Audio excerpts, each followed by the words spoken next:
지난 겨울 저에게 한 통의 전화가 걸려왔습니다. 작가님, 저 정말 막막해요. 면접 보러 가야 하는데 어떻게 해야 할지 모르겠어요. 목소리에서 간절함과 절망감이 동시에 느껴졌습니다. 그 친구는 이른바 영포자였어요. 토익 점수도 없고 해외 경험도 전혀 없었죠. 그런데 지원한 곳이 어디였을까요? 바로 유럽 자동차 회사의 부품팀이었습니다. 회의도 영어로 하고 공문서도 영어로 주고받는 곳이었죠. 저도 처음엔 당황했습니다.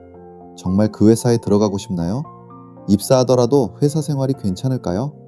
하지만 그 친구의 대답은 단호했습니다. 네, 제 꿈의 회사예요. 꼭 가고 싶습니다. 그때 저는 결정했습니다. 당장 영어를 가르칠 수는 없지만 영어 실력 없이도 이길 수 있는 방법을 찾아보자고요. 그 친구의 자기소개서와 경력기술서를 꼼꼼히 훑어보다가 한 가지를 발견했습니다. 올리브영과 편의점에서 일한 경험이 있더라고요. 바로 그때 깨달았습니다. 모든 사람이 같은 게임을 할 필요는 없구나. 지난 2화에서 우리는 편도체 스캔을 이야기했습니다. 면접관이 당신의 답변이 아니라 당신이라는 사람을 0.1초 만에 판단한다는 냉정한 현실이었죠. 그런데 많은 분이 이런 질문을 남기셨습니다. 저는 정말 경력도 학벌도 부족한데 어떻게 안정감과 일관성을 보여줄 수 있나요? 오늘 그 질문에 답해드립니다. 스펙이 부족할수록 오히려 유리해지는 완전히 다른 게임의 룰이 있습니다. 그리고 그 룰을 아는 사람만이 화려한 스펙으로 무장한 경쟁자들을 제치고 합격의 자리를 차지합니다. 면접에는 두 종류의 게임이 있습니다. 바로 스펙 게임과 본질 게임입니다. 스펙 게임은 명확합니다. 학벌이 좋고 자격증이 많으며 경력이 화려한 사람이 이기죠. 하지만 본질 게임은 정반대입니다. 완벽한 스펙을 가진 사람일수록 오히려 불리해지기도 합니다. 완벽해 보이는 사람에게는 진짜 이유가 보이지 않기 때문입니다. 면접관이 정말 사고 싶은 것은 스펙 그 자체가 아니라 이 사람이 왜 우리 일을 하고 싶어 하는가 라는 진정성입니다. 첫째, 스펙 격차를 진정성의 증거로 바꾸십시오. 제가 그 친구와 처음 통화했을 때 가장 먼저 물어본 것이 있었습니다. 왜 하필 그 회사인가요? 영어도 못하면서 외국계 기업에 가려는 이유가 뭐죠? 그 친구는 이렇게 답했습니다. 사실 창고 관리나 재고 관리가 정말 재미있었어요. 편의점에서 일할 때도 물건들이 어떻게 들어오고 나가는지 지켜보는 게 즐거웠거든요. 특히 어떤 제품이 언제 떨어질지 예측해서 미리 주문하는 과정이 좋았습니다. 바로 그 순간 확신했습니다. 이 친구에겐 진짜 이유가 있구나. 단순히 영어를 잘해서 외국계에 가려는 게 아니라 그 일 자체를 사랑해서 가려는 것이었습니다. 그 친구는 준비하고 정리하는 업무에 특화된 인재였던 거죠. 그래서 저는 전략을 완전히 바꿨습니다. 영어 실력을 감추려 하지 말고 오히려 이를 진정성의 증거로 활용하자고 말이죠. 영어를 못하면서도 이 회사에 지원한 이유가 무엇입니까? 라는 질문에 이렇게 답하게 했습니다. 저는 영어를 못합니다. 하지만 그렇기에 제가 이 회사와 이 일을 얼마나 좋아하는지 증명할 수 있다고 생각합니다. 만약 영어가 목적이었다면 다른 외국계 기업도 많은데 굳이 이 부품팀을 선택할 이유가 없었을 것입니다. 저는 정말 이 일이 하고 싶어서 이곳에 왔습니다. 이것이 부족함을 진정성으로 바꾸는 기술입니다. 모두가 강점만을 어필할 때 당신은 약점을 솔직히 인정하며 그 뒤에 숨은 진심을 보여주는 것입니다. 그러면 면접관은 생각하게 됩니다. 이 사람은 단지 조건 때문에 온 게 아니라 정말 이 일을 원해서 왔구나. 입사에서도 진심으로 임하겠군. 둘째, 경험 부족을 전문성의 시작으로 전환시키십시오. 그 친구의 가장 큰 자산은 올리브영과 편의점 아르바이트 경험이었습니다. 하지만 처음엔 본인조차 이를 부끄러워했어요. 이런 알바 경험이 외국계 자동차 회사에 무슨 도움이 될까요? 저는 단호하게 말했습니다.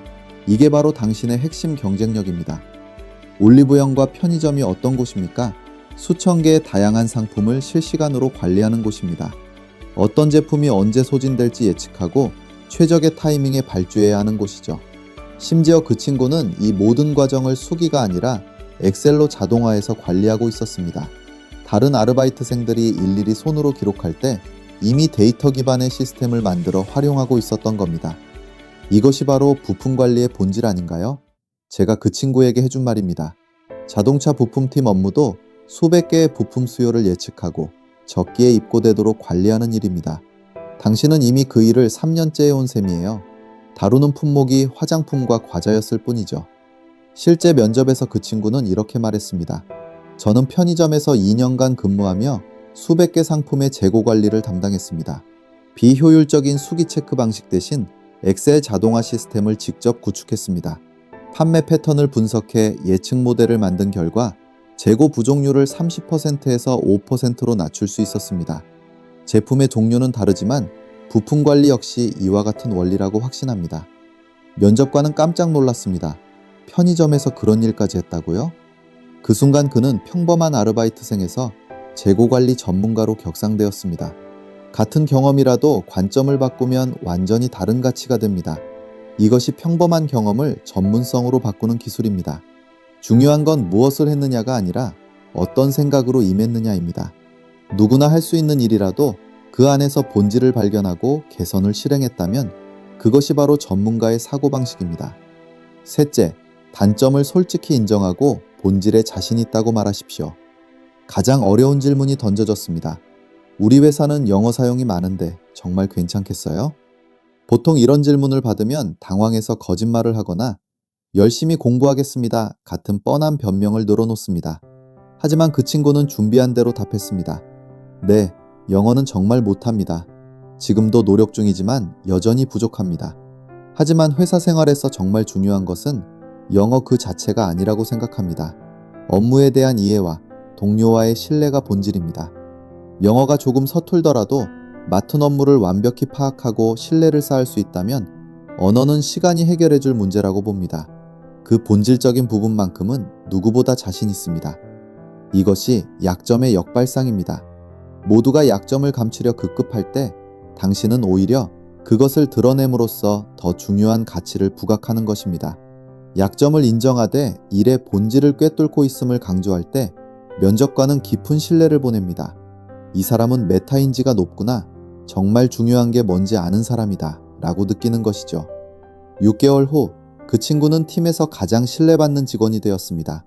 영어는 여전히 서툴렀지만 부품 관리 실력만큼은 팀 내 최고였습니다. 독일 본사 임원조차 언어는 부족해도 업무 처리는 정확하다며 엄지를 치켜 세웠다고 합니다. 스펙이 부족하다고 해서 결코 절망하지 마십시오.